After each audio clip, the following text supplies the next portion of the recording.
Hey, listeners, and welcome back to another episode of the Millennial Body Image Project.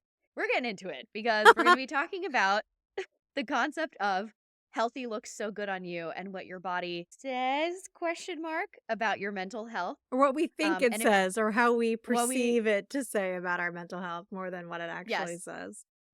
And if you were wondering where we were last week, you probably missed our announcement a couple of weeks ago that we're going bi-weekly now. So if you do want access to last week's episode, it's exclusively over on our Patreon.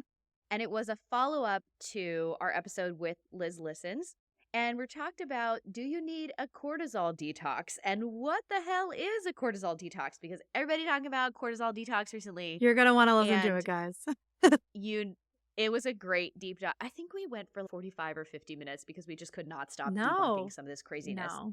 But so today we're going to get into it talking about tying the concept of why society ties health to productivity and thinness. We're going to talk about how this mindset impacts mental health. We're going to weave some personal and client stories in here, as we always do. Obviously not mentioning names because HIPAA, hello. And we're going to talk about what can we do about it. So let's get into it. Well, to be honest, this episode's been like years in the making, oddly enough. We've talked about it over the course of years, and I think we were just always waiting for the right time to talk about it. But this kind of happened after a personal story for me, actually. It was me. I had a photo when I was postpartum with Elodie posted on, I don't know, Instagram or wherever. And someone had commented on it saying, health and happiness look so good on you. And I remember at the time it being just a really triggering comment to have happen, especially with like my own history with disordered eating and whatever. And also at the same time, what was really hard about it was at the time, I was actually struggling with a lot of chronic health issues. And so to me, it felt really dismissive of my reality. I was like, I didn't really feel all that healthy at the time. I was really happy. I had just had a baby. That was also a struggle on its own. But I was really happy, but also I didn't really feel particularly healthy. In fact, in like my small circles, like you and I talked about it a lot, and Casey and I talked about it a lot, and I felt largely dismissed by my medical providers, and I was genuinely concerned about what was going on because of what was going on with my body and feeling blown off. And a lot of times, even in the medical field, and medical providers were dismissing what was going on and saying, well, you look great. It's like, do I? Because I don't feel like I look great. And it took like a provider saying, hey, Christina, you don't look well, that I was finally like, thank you. Thank you for acknowledging this, because in so many ways it was just brushed off. But to me, the thing that was interesting about it and what came up for me as part of this episode was it almost was like this person who commented on that. I love them very much. And I feel like it wasn't meant to be anything. They didn't know what was going on. I didn't disclose to them what was going on. But to me, it spoke more about this overarching as a society about how we tie thinness to health, and that you must be healthy if you are thinner. And to me, it was more of this reality check of, no, that's not necessarily what's happening here. And it's interesting. To me, it was just so interesting having that reality where I've seen it in both sides, where my body has changed for various different reasons, postpartum with both kids, very different. And for me, it was so interesting how these comments were being made about my health when I was thinner. And then when I'm actually feeling more healthy than I had, and like my body was supported and everything, I wasn't getting those types of comments. And it led to a lot of self-reflection for me, and also this identification with society and about the way that we look at body sizes. And I hear this a lot from clients of ours too. Like a lot of clients talk about this as well too. And I think it's really interesting. And I think to us, we go back to, this is something that society has ingrained in us. And we also feel like there's this tie between health and happiness and productivity and fitness. And that's really at the heart of what we wanted to talk about today. But what we want you to take away from that story is, let's not talk about people's bodies, guys. because we do not know what's going on, and your body does not tell the story about what is going on internally in your health, your mental health, your physical health, your happiness, all of those things. Someone cannot get that from looking at a picture of your body. And I think ultimately that's why we really wanted to talk about this today, because we wanted everyone to hear that and see that and say, hey, because those types of comments are rampant and they happen all of the time. And we felt like January was a really great time to remind everyone about that. Well, it's really interesting because for context and on the surface and from a typical societal assumption, let's say, right? It makes a lot of sense why Christina would have received that comment at the time Yeah. because she had lost a lot of weight very rapidly postpartum. And so people would assume they're like, oh my God, you're doing so much to lose the baby weight. Like, good for you. Meanwhile, internal turmoil, chronic health condition wise, to the point where like me and Casey and like a couple of other people is like, there's definitely something going on. And it's not like Christina was like, I'm doing great and whatever. She's like, something is happening. And I'm also postpartum and dealing with, I'm a new mom and there's so many things that I'm trying to figure out. And then also my body is going haywire and what is going on.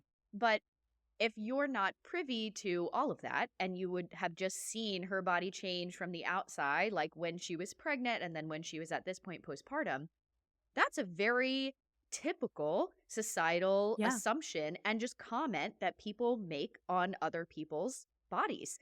And what I always want to remind people is this is not a you problem. Hmm. This is a them problem because the comment that was made actually said nothing about Christina at all because that person didn't know anything about what was going on with her aside from the fact that her body had changed in a societally approved way.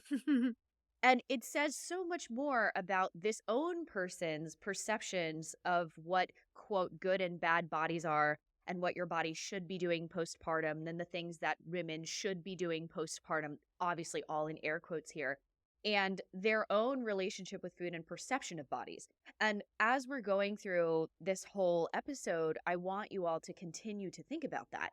Is even when comments are made about other people or you're having these judgments on yourself or you're like, whoa, why am I judging other people for this? This is not a you thing, or this never originated as a you thing. And so part of what we're going to be looking at is where do these kinds of assumptions and comments and thoughts come from? And how can we unpack that and then also start to redefine it for ourselves so that our health and our happiness does not feel as tied to our body size because it shouldn't, our body size should not determine how we feel about ourselves. And we know that our body size does not determine our health.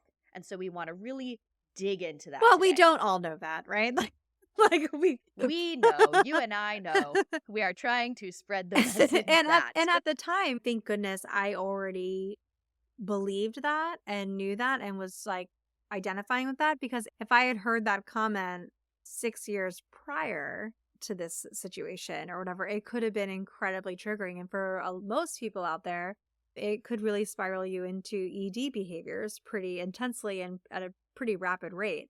And so to me, I think one of the things that like we keep coming back to is this idea of we have this idea that what healthy looks like. And we have interestingly attached the idea of our mental health associated with it as well.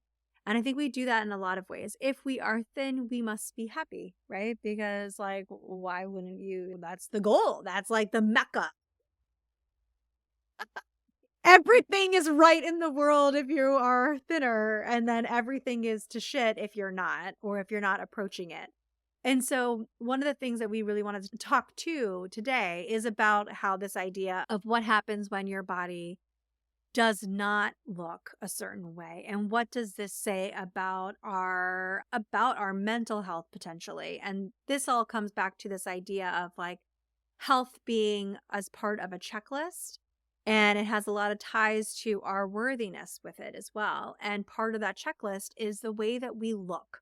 and the validation that we get when we look a certain way. And that idea is, oh, okay, I look this way. I have this checklist of things that I'm doing that looks as that, and I'm a part of this wellness productivity checklist type of thing. That there's a connection back to, okay, I'm healthy then. Or I look a certain way, or I am this pinnacle of all these things. And I think a lot of ways that's where the idea of this productivity checklist comes from. There's like this obsession with health as a series of tasks and as a series of things that we're supposed to look, feel like, express. And you cannot get that from a snapshot on Instagram, guys. Like, that does not tell you the full picture in any way, shape, or form, but yet we so deeply attach to it. And then we think to ourselves, oh, they look so happy because they're smiling in this family photo and they look thin. So therefore, they must be happy, healthy, and all of the things, even though we have absolutely no idea. And I think in some ways, from like a internalized standpoint, as a viewer of this, taking in social media, that impacts us. And it makes us think, okay, I don't have pictures like that I look like that in there. So therefore, I must not be happy or healthy or all of the things or doing enough to obtain that. And it's just like a really interesting concept that I feel like is so deeply ingrained, and I think it goes back to so many different layers within it, but it is really interesting the way that it impacts the way that we view ourselves.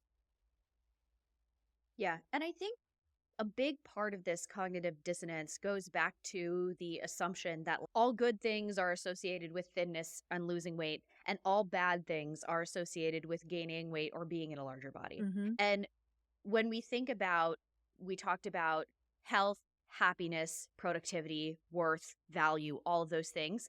I guarantee you, all of you listeners and us at some point, if not now, had assumed or been of the belief that all of those things match with losing weight or being thin. And the opposite of those things is gaining weight or being in a larger body, no matter your starting point. Mhm. And so when it feels like if you're not doing your wellness productivity checklist, quotes, because healthy people, the assumption is, are always active, are always doing things, are always out and about and bopping around and eating all the healthy things and going to the gym X amount of times a week and Making their own meditating and ketchup. sleeping and making their own ketchup from scratch because they're doing Whole30s every day of the year. And the reality is, when that is the assumption, it almost feels like it's not possible, or it's the extreme minority, that someone who's in a thin body could be unhealthy or Mhm. could be mentally unwell, unless extreme circumstances, right? I'm sure some of you are like, but those really thin people in the tabloids clearly are very ill because they have anorexia. And it's okay, we're also assuming things about them based on their body size. And then it seems like the opposite could not be true, because based on those assumptions, someone who has gained weight or someone who is in a larger body, how could they be happy? How could they be healthy? How could they not be depressed? Because the like number one assumptions that people always come to us with when we talk about what are the adjectives that you associate with certain body sizes, we actually have an exercise on this from a long time ago. Maybe we'll put it in Patreon. But we talk about what are the things that you assume, no judgment, no filter, no nothing, about someone who is in this thin, athletic looking person body size versus this person who is in a larger body. What are the assumptions you have? Most people would say lazy, unhealthy, a bunch of other things that are unkind. Yeah. And a lot of the time, when you feel like you're not doing your whole healthy wellness productivity checklist, you automatically feel unhealthy. You automatically feel lazy, which a lot of people equate with being in a larger body. And so we want to unpack some of this stuff, because when you look at the assumptions or the stereotypes of someone who is depressed, for example, is they don't have their shit together. They're not being active. They're not eating well. They're sleeping a lot, which could be healthy. Maybe they need it because they're burnt out. But so many of these things run in the face of or against a quote healthy lifestyle. And then when you look at, there are plenty of people who are depressed who are in thin bodies. There are plenty of people who are let's say, physically healthy from the neck down, who are very depressed also. And it almost, if you're running into this, wait, Dana, that doesn't make sense. Yeah, that's why we're talking about it, because the assumption is if you are well or you look well by these assumptions, then how could you have anxiety? How could you have depression? How could you have all of these other things? It seems like there is a disconnect there. And it is possible. And we have some other client stories that we're going to go into. But do you want to add anything there, or do you want to go into health blindness? Well, I think the thing for me to drive home this idea is that there is this ingrained societal belief that if you look good, you feel good. And if you don't, you fake it till you make it. And I think one of the things that's hard about that too is that there is that gets intertwined with this health productivity and wellness productivity and all that kind of stuff is that there's this concept that this is controllable. Our outward appearance and size is something that is controllable. And therefore, if you're not controlling it, then you are lazy and you're not doing all of the things and you should walk more and all the other shit that they tell you. And so for me, I think that's where this health blindness piece comes in for people too, is that people assume that they're doing fine, even though that someone could be really struggling based solely off of the way someone looks. We don't dig that much deeper because in society, like I think also too, like in society, there's like a lot of negativity about even asking about people's mental health or how people are doing or what's going on. It's, oh, you keep that to yourself. You don't share that with people, right? Like little boomer mentality when it comes to that. And I think that's starting to change a little bit more, especially with younger generations really talking about their mental health and asking for more support and things like that too. But I also think too, like there is this belief that when you're in a thinner body, society sees that as evidence of health. Oh, you must be healthy because you're thin. And healthy people are doing these, and we have these, like, I guess it goes back to that episode where we talked about values versus rules, where we kind of Yeah, talk about it's the this. January 1st episode. Oh, yeah. Okay, cool. So you can go back to that episode too. We talk a little bit about these values versus rules. And inside that concept is this idea of what kind of beliefs am I carrying about some of these values that I have. And I think one of the values that we carry is I don't want to be lazy, right? Because lazy is considered like the worst possible thing you can be in America. It's just, whoa, you can't be that. And so, in a lot of ways, it makes sense that when we and think about the word people use when they say a larger bodied person or fat, if they use the term fat, it's like, what's the next word that comes up? No filter, guys. Think about it. We all know what it is because this is what happens over the time. It's lazy, right? Always are intertwined together. And so when you're struggling with your mental health, right? Let's say you're struggling with depression and you're in a larger body.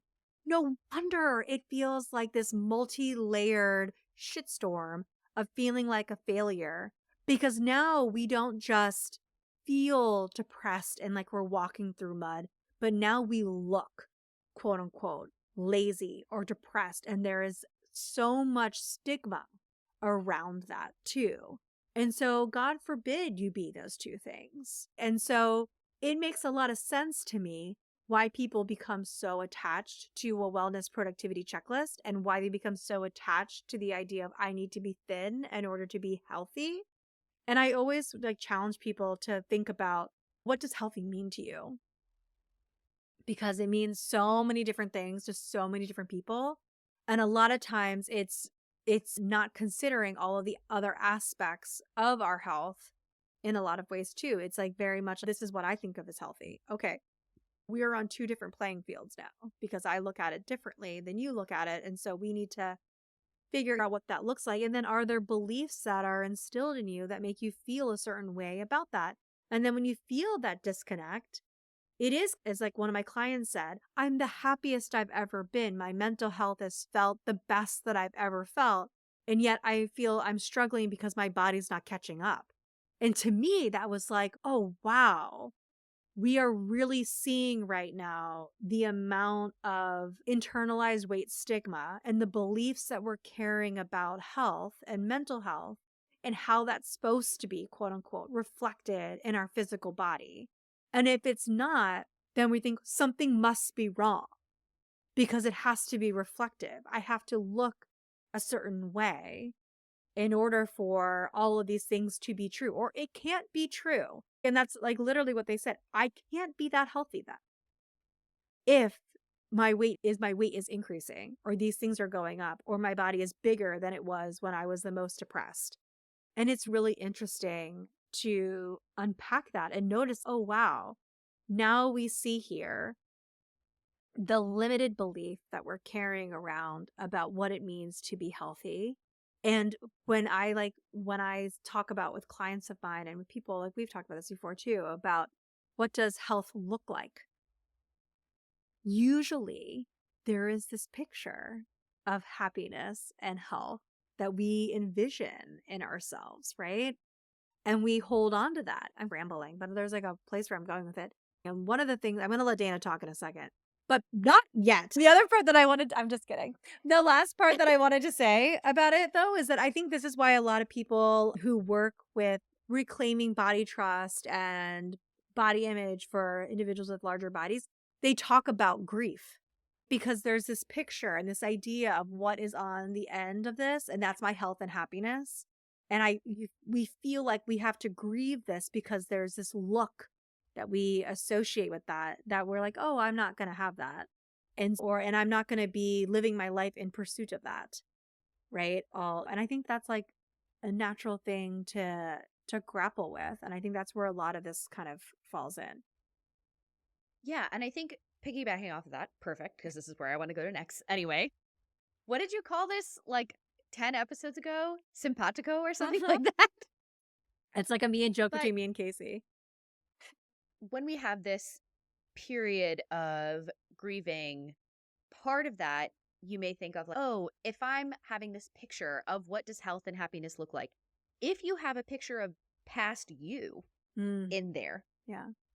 what we would encourage you to do is think about, and this is an exercise that we do with our clients, is were you actually happy and healthy at that time? Because you may say, oh, 10 years ago or 20 years ago or whenever, maybe a year ago, whenever it was, oh my gosh, I was so thin. Like I looked so good. I was doing all these things. Or I think retroactively, I think I was so happy.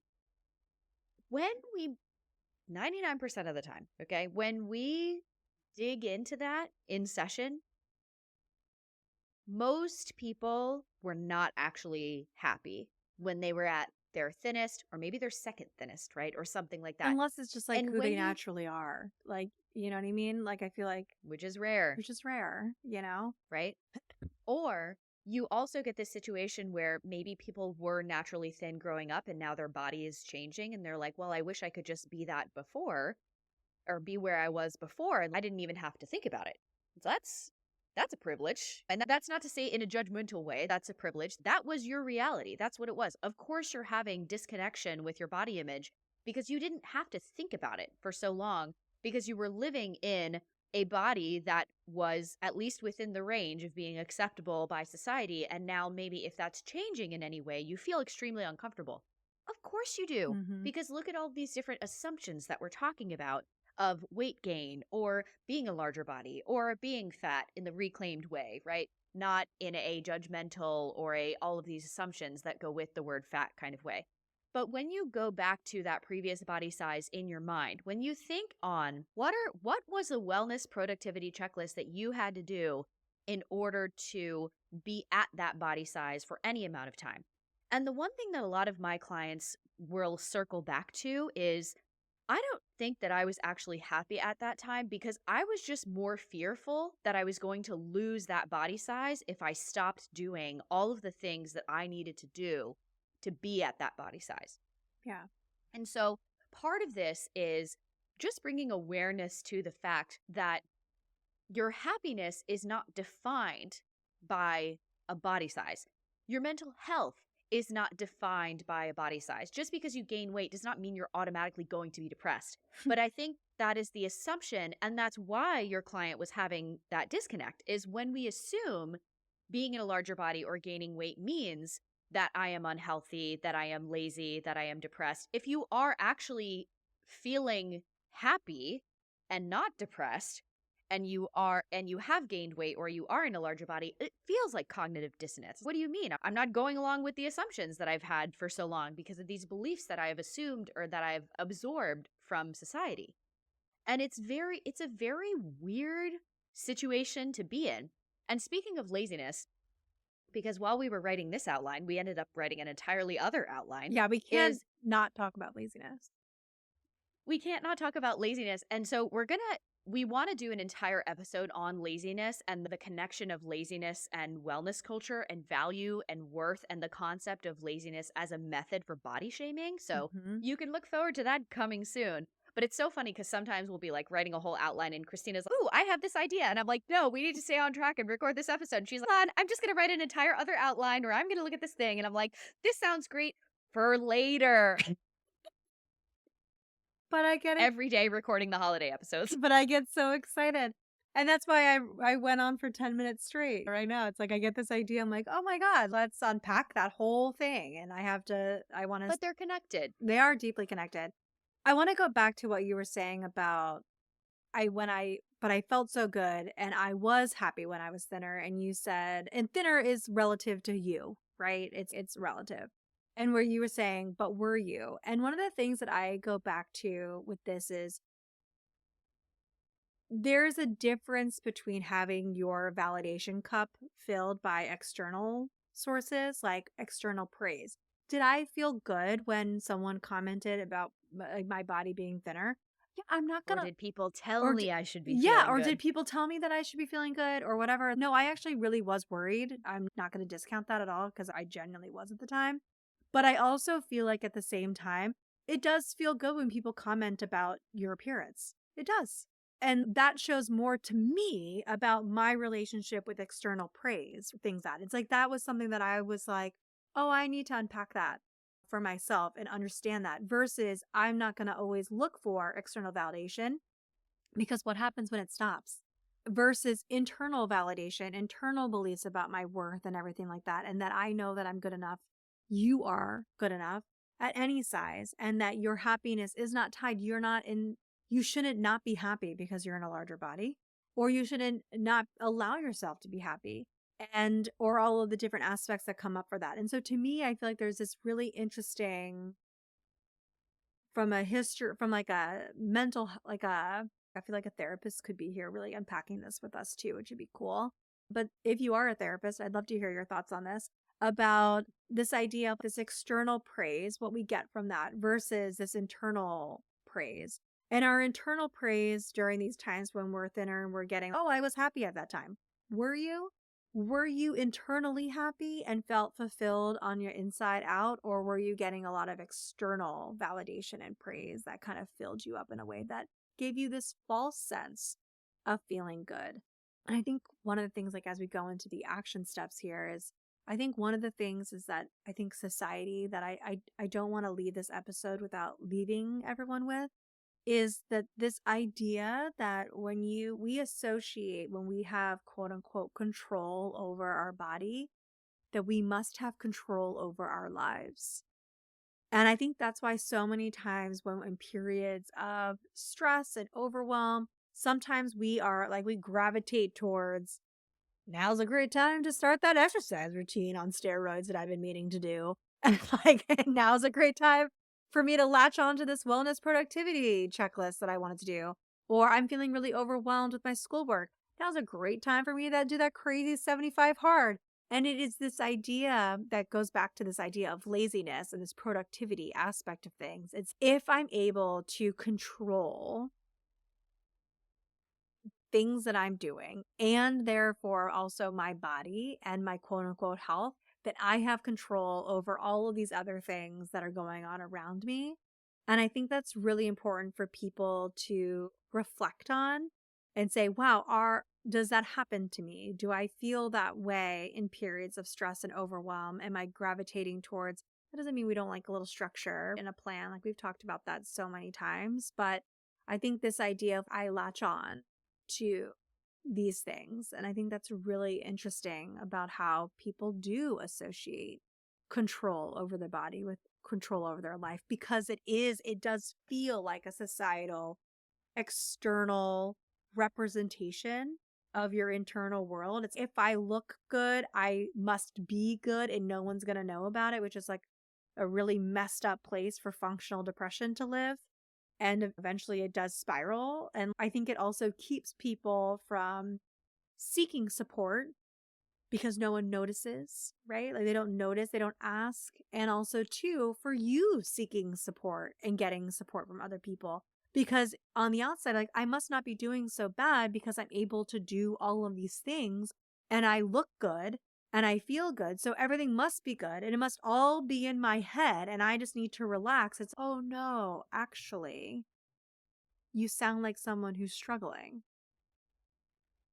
Yeah. And I think that attempting to control your body or engage in these behaviors, like specifically controlling your food or micromanaging your exercise and stuff, can on the one hand be a coping tool for trying to deal Mm-hmm. with mental health stuff and also a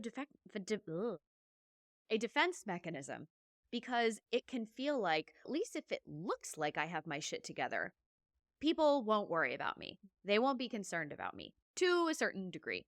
And it's funny because when you're a gym person or if you engage with exercise in a intentional way, a lot of people are like joking around saying, "Oh, I'm here for my mental health," which is a whole spectrum of things. Of course, exercise improves your mental health, the endorphins and all the things. But when you get to the extreme of, I'm just here so that I don't lose my shit, and I'm just here so that I don't collapse into a depressive hole, exercise is not a substitute for therapy. It can be a great supplement to therapy, right? And exercise can do a lot for your mental health, especially during seasonal affective disorder times like we're in right now. However, it's not a substitute for therapy. And we just want to validate that there's a lot of different ways that you can approach this conversation and people are coming into this from a lot of different sides. And when we go back to the aspect of control, we have both worked with a lot of kids and then also teenagers over the years. And I think we both had this experience ourselves as a young person, especially if you're living under someone else's roof and it feels like everything is out of your control. This is one of the most natural things to gravitate towards, is going towards food as an aspect of control or as a modicum of control, because it feels like, especially as a child or when you're living under someone else's space and you have a guardian or whatever, there are not a lot of things that you have control over in your life. And this doesn't even go into extreme trauma situations, right? So if you feel like when you're really going through it, you're grasping at straws for control and you're like, ooh, food or ooh, exercise, here are things that I can do. I can attempt to manipulate my body, or I can attempt to micromanage my food or my exercise or something else. Of course, you're reaching for those things. Of course, you are. Because when it feels like everything else is out of control, you're like, I just need to be able to control something. Of course, you would. Of course, you would. Don't feel bad about it, or don't feel bad that you have gravitated towards that in the past. It makes a lot of sense. And going forward, it's not going to fix things. So, I think for yes to everything that you said, I think it's really important for everyone to acknowledge that and to look through it and to understand it better for yourself and how does this show up for you. And I think one of the things that we really want you to be left with is that your body does not tell the full story of your mental health or your own worth or what is going on. And although that society equates thinness with happiness and health, it does not tell us that story. We cannot understand that story. We need to be talking about it and sharing it and things like that. And I think that's why I feel like it's so important for us to genuinely start to ask ourselves, what makes me feel good? What makes my body feel supported? What makes my mental health feel supported? And to look at our health as more than just this reflection in the mirror and a lot more than that, and saying, okay, how can I prioritize these types of things? How can I take a look at this in a deeper layer? And am I like, I think it goes back to a little bit back to this idea. We discussed this in a couple episodes ago, is about the obsession that we have over certain things, right? I think that's the thing that we want to look at. And I want people to be more honest with themselves about, And reflecting on is, yes, we could list off, like, when I hear the question of what makes you genuinely feel good, people can rattle off some stuff that's majorly disordered, right? Yeah. It's Yeah. really freaking easy to do that. And my thought is, for me, is like what I want you to look at when you're reflecting on that is to be honest with yourself about how you feel if you don't have access to certain types of stuff. What comes up? Do you start to feel really anxious about certain types of things? That to me leads, like, what's my anxiety level if I don't have access to certain stuff that makes me feel good? And that might give you an indication of like how tightly we're connecting to that wellness productivity checklist, and how deeply we are connected to, I can't prioritize rest, or I don't really show myself a lot of self-compassion, and I have to look productive, because those are things that help me feel good about myself or within my body, or make me feel valid to have the body that I have, whether it's larger or thinner. You find validation in being productive. And I think, like, when we start to look at that a little bit more and question that, and that only can happen from yourself, like internally within your own little world of being honest with yourself, and then saying, okay, here we go. I have to look at these things. This is what's showing up for me. And then how can I seek out more support or create that intentional flexibility that we talked about, I think, in the January 1st episode? How can I bring that in here? Because it's clear to me that I have a little bit of an obsession, and I am tying a lot of my physical appearance to my worth and my productivity. And the word lazy carries a very heavy cultural weight and has very deep ties to body shaming, moral beliefs, and societal expectations, which is going to be a whole nother episode. But Hmm. I think we need to take a moment to say, how attached am I to those things? And then, do I feel like my body is supposed to be telling that story? And that's ultimately what I really want you to reflect on from listening to this episode and saying, okay, I see where this is, like, where this might be showing up for me. And can I bring that to my therapist? Can I bring that to session? Can I reflect on this? Can I create more intentional flexibility? What does that look like? How do I do that? Join us in Patreon. We can talk about it there. I love that kind of thing. We would love to support you in that, in finding that balance for yourself between flexibility and structure. Yes, 100%. Dana. And speaking of Patreon and speaking of laziness, and then also speaking of like wellness productivity checklist and feeling out of control, because hello, it is January and we all feel like we should be doing something, especially in the age of Ozempic. Next week on Patreon, we're going to be having an episode that's called How to Naturally Increase GLP-1 Without Dieting or Restriction, because we felt we couldn't go through the whole month of January when everyone's talking about freaking cortisol detox and Ozempic and like all these crazy weight loss 75 hard bullshit and everything, without talking about this. And how do we approach this conversation in a non-restrictive, non-diet way? And then also talking about like what the heck even is I GLP-1 and like know. how do you increase this naturally? Because I think a lot of people No one knows. over the last couple of months especially, everyone just kind of like name drops GLP-1, but they don't even know what it is Mhm. and like how it functions in the body and stuff. And so this isn't going to be a like, of course you don't know what GLP-1 is. It's going to be talking about a very like 101, what is this? And are there ways to increase this if that is a desire for you in a non-restrictive, non-diet way, and not feeling like you have to buy all of these complete bullcrap supplements that wellness culture is trying to sell you that isn't actually going to do anything. And I can't help but also weave into that conversation about natural GLP-1s is this idea of, do you even need to increase your natural? And is it a good idea for you to do so? Yeah.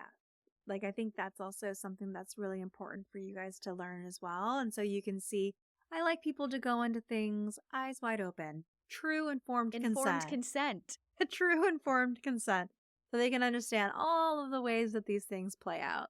And I'm really excited. I hope that you guys took a lot from this episode and that you understand and have an, an option right now to reflect a little bit differently on the way that you might be putting pressure on your physical body to represent something that it was never meant to represent. Yes. And we will continue this conversation over in Patreon. As always, you can join us over there.